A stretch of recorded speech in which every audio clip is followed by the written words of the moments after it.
አዳም ወዴት ነህ ያልከኝ በፍቅር ድምጽ ፈለከኝ። የእናቷ መንፈስ ቀጥሎ እሷ ጋር መጥቷል። ልክ እናቷ ስትሞት እሷ ላይ መጥቶ ተጣልቷታል። በነገራችን ላይ በዚህ ጉዳይ ላይ ከባድ ውሳኔ የወሰኑ ብዙ ሰዎች ዛራን ጋሽ ጋር ዛራ አረጋጊ ጋር የሚሄዱ ሰዎች አሉ። ይሄን ነገር ለማረጋጋት የእናቴ ዛር መጥቶ ተጣላኝ እስቲ እንደዚህ አድርጉልኝ ብለው የሚሉ ሰዎች አሉ። አንድና አንድ መድኃኒቱ ጸበል ነው። አንድና አንድ ጾም፣ ጸሎት፣ ስግደት ብቻ ነው። ስልማሽ ቅጠል በጣሽም ጋር ሄዱ፣ ቃልቻና ወዲያ ዛሩ ባለዛሮች ጋር ሄዱ፣ ምንም ጋር ሄዱ፣ ሁሉም አጋንንትና ሰይጣን ነው። በቃ ሁሉም እግዚአብሔር የረገማቸውና ያወገዛቸው እርኩሳን መናፍስቶች ናቸው። ምንም ስም ይሰጣቸው በየትኛውም ፈላስፋ ይፈላሰፍባቸው ምንም ይሁን ምንም መድኃኒቱ ይሄ ነው ተብሎ የሚሰጠው ሌላ ነገር በሙሉ እንዳለ ሌላ ነገር ነው። እዚህ ጋር ግን ዘላለማዊ ሕይወትንም አግኝተን ከመናፍስትም ጸርተን በእነሱ ላይም ሰልጥነንባቸው ነው በሰላም የምንኖረው ማለት ነው። እና ሁላችሁም ወደ እግዚአብሔር የምትመለሱበት ጊዜ እንደሚመጣ ይታወቀኛል። በተለይ ቃልቻ፣ አውሊያ፣ ዛር የሚያመልኩ እነዚህ ለብቻ ይሄ ጥበቡቱን ደግሞ የቅጠላ ቅጠሉን ስርማሽ ቅጠል በጣል ኮኮ ቆጠራውን የቀለበት ምናምን እያደረጉ ብዙ ነገር ውስጥ እየገቡ ችግር ውስጥ የገቡት ሰዎች ደግሞ እነሱ ደግሞ እያወቁ ስለሆነ የገቡበት ዋጋቸውን ያገኛሉ። እንዲያውም እነዚህኞቹ እኮ ይሻላሉ። ባለ ቃልቻዎችና አውሊያዎች የቤተክርስቲያን ትምህርት መረጃውም ዕውቀቱም መንፈሳዊ ነገሩም ስለሌላቸው ሰይጣናት ታሏቸውን የገቡት ትላላችሁ። እነዚህ ግን ጥበብና አጥና በሚል ሰበብ ገብተው የእግዚአብሔር ነገር በተወሰነ መልኩ ያውቃሉ። የተጭበረበረ ማንነት ያላቸው ናቸው። ግራ ተጋብተው በፍልስፍና ውስጥ ሆነው ግራ ተጋብተው እንደ ጠቢቡ ሰለሞን ከተለያዩ አምላኪ ሴቶች ጋር የተገናኙ ናቸው። እንግዲህ ጠቢቡ ሰለሞን ለተለያዩ 5 አማልክት ከሚያመልኩ 5 ሴቶች ዕቁባቶች ጋር 5 አማልክት አመለከላ ማን ነው ቤተ መቅደስ ሰራላቸው ነው የሚለው። ለካሙሽ፣ ለሞሎክ፣ ለምናምን ከግብጽ ለመጣች ጮኝ እንትን ውሽም ማን ነው ዕቁባቱ ለገሊት የምትባል እንደዚህ ሰራላት እየተባለ አይደለም። ሰለሞን ብዙ ነገር ውስጥ የገባው ለነዛ ሴቶች ሲል ብዙ የጣዖት ቤተ መቅደስ ሰራ። ለነዛ ሴቶች ሲል በዝሙት ወድቆ ጥበባትን ፍለጋ በቃ ያልሰራው ያላደረገው የለም። ግን መጽሐፈ መክብብን ያነበበ ሰው ጠቢቡ ሰለሞን መጨረሻው ምን እንደሆነ በዛ ይታያል። መጽሐፈ መክብብ ምን ይላል? ከንቱ ሁሉ ነገር ከንቱ ነው፣ ለሁሉም ጊዜ አለው፣ በጊዜ ለኩሉ ብሎ አለፈ፣ ጨረሰ፣ በንስሐ ጨረሰው ማለት ነው። ስለዚህ ጥበብ የሚባለው ክርስቶስ ነው። ከቅዱስ ቁርባን ውጪ ሌላ ጥበብ የለም። ከንስሐና ከጾም ጸሎት ውጪ ሌላ ምንም የምታመጡት የለም። ምድራዊ የሆኑ መፍትሄ ብላችሁ የምታስቧቸው ነገሮች በሙሉ ዞሮ መጥተው እኛን የሚጎዱ ነው የሚሆኑት። ስንት ናችሁ? ስንት ነህ? 7,000 ወይ ትንሽ ነው። ምን አለ ምን 7,000 ከሷ ጋር 7,001 ማለት ነው። እሷ ለ7,000 ተከፍላለች። ቀደም መምርዬ ቤቱ ሲጠረግ 7 አጋንንት አልነበር ያሉት? መጽሐፉም የሚለን እንደዛ ነው አይደለ? ይኸው እንግዲህ አሁን ከ7,000 ይኸው አብሮ ቁጭ ብሏል። ለመሆኑ አሁንማ በልጇ እያረኩኝ ልጁን በቃ እዛው ውሰጅ ይሏታል። እዛ ትሄዳለች። እዛው ውሰጅ ይሏታል። ምን አረከው ልጁ? ትሄዳለች። በቃ ትምህርት ቤት ቁጭ ሲል ትምህርት ቤት ነው። ቤት ደህና ይሆንና ልክ ትምህርት ቤት ሲገባ ከዛ በቃ እዛ በቃ አንዴ በቃ እንደንትን ነው። በቃ እዛ ይሮጣል። ለምን እንዲያረከው የሚማረውን በቃ እሷ እንድትበሳጭ ነው። ላበሳጫት ብስጭት ብላ ሙትት እንድትል ራሷ እንድታጠፋ ነበር የምትፈልገው።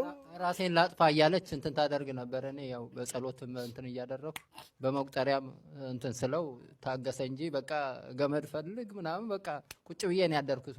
አሁን መምህር ግርማ መምጣታቸውን ሲሰማ በቃ አበደች። በቃ የዚህ ሀገር ሰይጣን ዝም ብሎ መደነባበር ያበዛል። እሺ ልታጠፋ እንዴት ነበር ሀሳብህ? እሷን ነው እንጂ እኔ ማለት የምታነቃለህ እሷን ነው እንጂ እሷ ስትታነቅ አንተ አትታነቅም እንዴ? እኛማ አንታነቅም። እንዴት አለ የምታንቃት ልቧን ለውጠህ ነው ወይስ እንደው መስለህ ነው? ከራሷ እሷ እኮ በቃ እሷ ራሷ እንትሯ እኮ የለም። በቃ አእምሯ እኮ ሁሉ እኛ ተቆጣጥረናል። እሷ በቃ ቦዲዋ ብቻ ነው እንደዚህ የሚንቀሳቀሰው።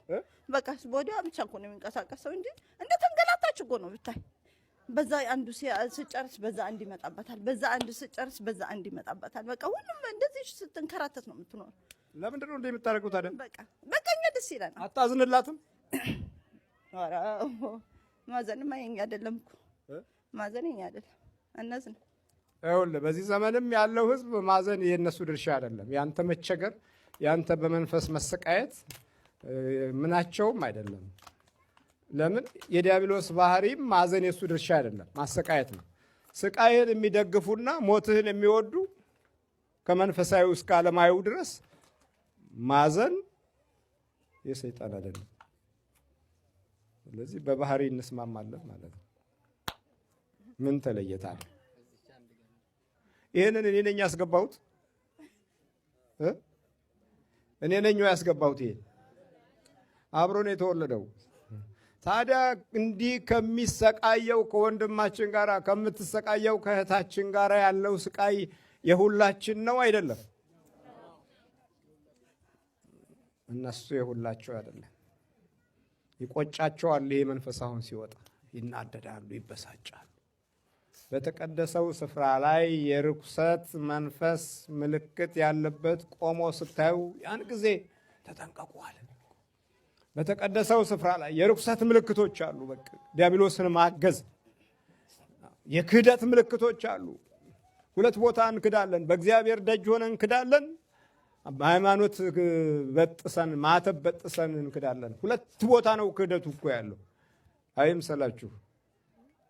እኛ ቤተ ክርስቲያን ሆነን አስወጪዎች ነን። እዛ ያሉት የሚክዱት ደግሞ ተቀባዮች ናቸው። አስወጭና አስገቢ። ኤሌክትሪክ እንዴት ነው? ኔጌቲቭ እና ፖዚቲቭ አለ አይደለም? ግን የሚገርመው እሱ በእንትን ውስጥ ነው፣ በላስቲክ ውስጥ ነው። እንደዚህ በውጭ አትይዛትም። የእኛ ግን አለ ላስቲክ ኔጌቲቭ እና ፖዚቲቭነታችን አልተደበቀም። ወጣ፣ በቃ ተገለጠ። ሙልጭ ብሎ ነው ወደፊት የወጣው። በቃ ክፋታችንም ተንኮላችንም ግፋችንም ወጣ። ባህሪያችንም ጠባያችንም ወጣ። ስንናገርና ስንሰብክ ደህና ሰዎች እንመስላለን። ተግባር ውስጥ ሲመጣ ግን በቃ ወጣ፣ ተገለጠ። ማንነታችን በዚህ ዘመን ውስጥ በደንብ ተገለጠ። የማዘሮች እንደሆነ አሁን በቃ ለቀት ሄዳላት ነው። ሁሉም ትሄዳላት። ከልጁ ላይ ወጥ ነው ጣም ቶሎ። አሁን እንግዲህ ይሄ ልጅ ቅዱስ ቁርባን ካልወሰደ እነሱ ሁለቱም በመንፈሳዊ በረከት በጸሎት አንድ ጋር ካልተጋገዙ የጠላት ኃይል አብሮ እየተወለደ የመጣ ስለሆነ ውጊያውንና የመንፈሳዊ ኃይሉን በደንብ ካልያዙት በቸልተኝነት የሚገነዘቡት ከሆነ ቁንጫ አይደለም፣ እሱ መንፈስ ነው።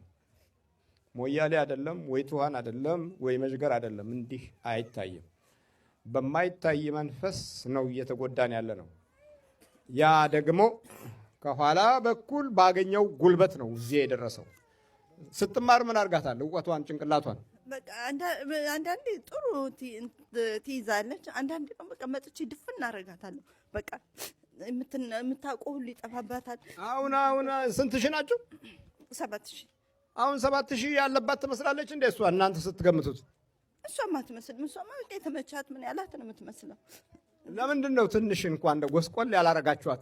እንዲህ እንደተመቻት አስመስላችሁ ያዛችኋል። ለምንድን ነው? ኧረ እንደዛማ ነው።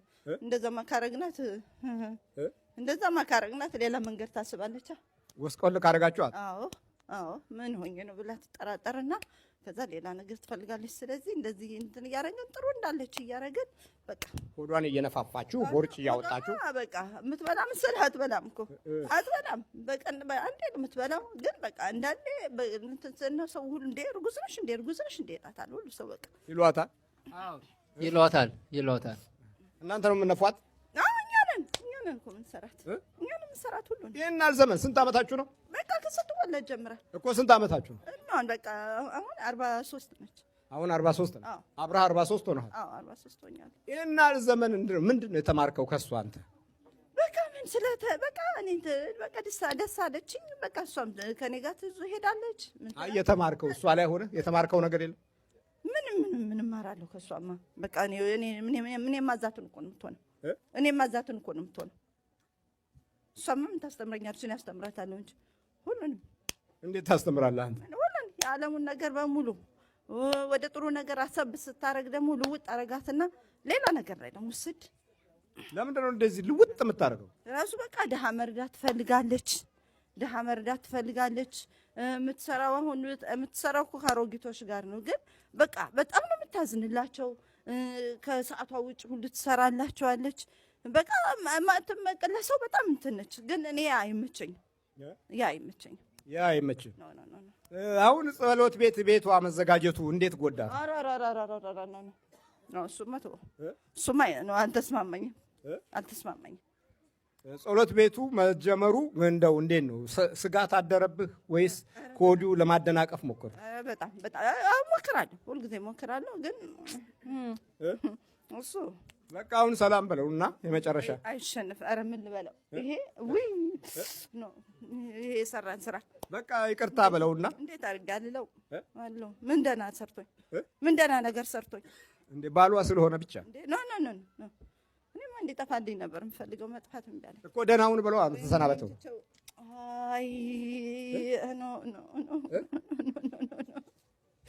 ወይ ደህናውን በለውና ወይ እንዴት አድርጌ ሰላሙን በቃ ቤትና ሚስትህንና ቤትን ውሰድ በለው። እሺ ሚስትና ቤትን ውሰድ በቃ ሰላሙን በለዋ። ኧረ እሱ አይስማማንም እኮ እሱ አይስማማንም። ይኸውልህ ሰላም አይስማማው ህዝባችን፣ አሁንም ሰላም አይስማማው በጠላት እጅ ስላለ አንድ ጋር እንኳን ተሰብስበው ሲነጋገሩ አይስማሙም። ቁጭ ብሎም አይስማማም እኮ ከራሱ ጋር ያወራል፣ ይበሳጫል፣ ይናደዳል። ማንም የለም እኮ አጠገቡ። ተኝቶም እንደዚሁ ሲሳደብ የሚያድርም አለ እኮ ተኝቶ። የቀኑን ሌሊት ይደግምለታል ሰይጣን። አንተ እኮ ነህ እኮ ለዚህ ነው ይቅርታ በል። ሚስትህን እስከዛሬ ስለያስኳት ይቅርታ። እሱ ይቅርታ ይበለኝ እንጂ እሱ ይቅርታ ይበለኝ። እንደዚህ አድርጎ አንገበገበኝ፣ እንደዚህ አድርጎ አንከበከበኝ። እሱ ይቅርታ ይበል። ሰይጣን ይቅር አይባልም እኮ እሱ ይበለኝ።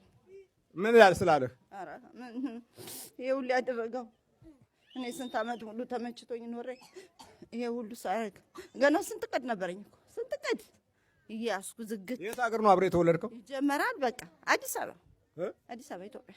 እዛ ነው አብረህ የተወለድከው? አዎ። ምን አሁን ተመረከክ? በል ተዘጋጅ፣ በቃ አፍ ላውጣ። በኢየሱስ ክርስቶስ ስም፣ በስላሴ ስም፣ በወላዲተ አምላክ ስም፣ በቅዱስ ሚካኤል ስም፣ በቅዱስ ገብርኤል ስም ወደ ሲኦል እንገባለን። በናዝሬቱ በኢየሱስ ክርስቶስ ስም ሲኦል ታስረናል። ቶሎ ሰባት ጩኸት እግዚአብሔር ይገሰጽ።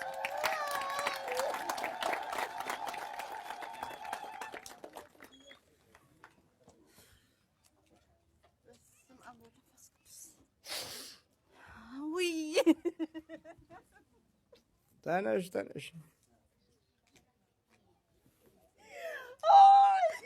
ከባህሪያችን ጋር መኖር ያልቻልን ወይኔ ተመስገን እግዚአብሔር ወይ ተመስገን።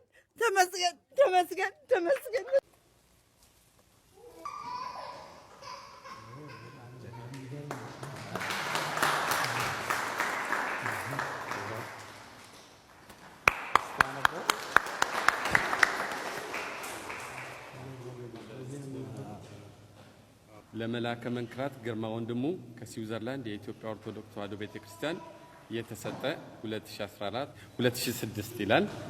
ይሄው የዓለም ቅርጽ ያለበት የዓለም ካርታ ያለበት በዓለም ሁሉ ሄደው የተጨነቁትን በደዌ የተያዙትን ሁሉ ይፈውሱ ዘንድ ለዚህ ነው ይሄን የዓለም ቅርጽ ያገባበት። ክርስቲያን የሚባል በጣም ውድ መስታወት ነው።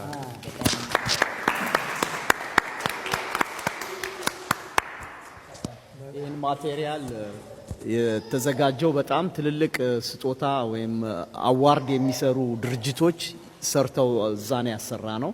በትልቅ ወድ ዋጋ ነው። እንዲሁ ስናየው መስታወት ሊመስለን ይችላል፣ ግን በጣም ከፍተኛ የሆነ ጥራት ያለው የመስታወት አካል ነው። ከወርቅ ከዳይመንድ ጋር የሚስተካከል ክሪስታል የተባለ የጠርሙስ አይነት ነው ማለት ነው። በጣም ቢሮት ላይ ቤት ላይ ማስቀመጠን ስዊዘርላንድን ያስታውሱልናል። እንደውም ይሄ ጸሎት ቦታ ላይ አንዳንድ ጊዜ ማስቀምጠው ይሆናል። ምክንያቱም ይሄ ዓለም በሙሉ አለባት። በዚች በዓለም ጉዞዬ ላይ ብዙዎቹ ደስ አላላቸውም። እና እግዚአብሔር ደግሞ የሚያዘጋጀው ወደ ዓለም እንዲሄድ ነው። ምንድነው የሚለው መጽሐፉ? ወደ ዓለም ሂዱ ነው የሚለው። ሂዱ ነው እንጂ ያለው ተኙ አላለም፣ ወይም ቁሙ አላለም፣ ወይም ደግሞ እረፉ አላለም፣ ተዝናኑ አላለም።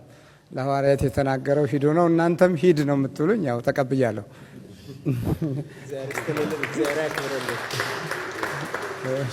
እግዚአብሔር ይስጥልን።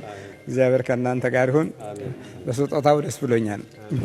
አዳም ወዴት ነህ ያልከኝ በፍቅር ድምፅ ፈለከኝ። አልብሰኛል ነጩን ልብስ እወድሃለሁ ኢየሱስ፣ አከብረሃለሁ ክርስቶስ።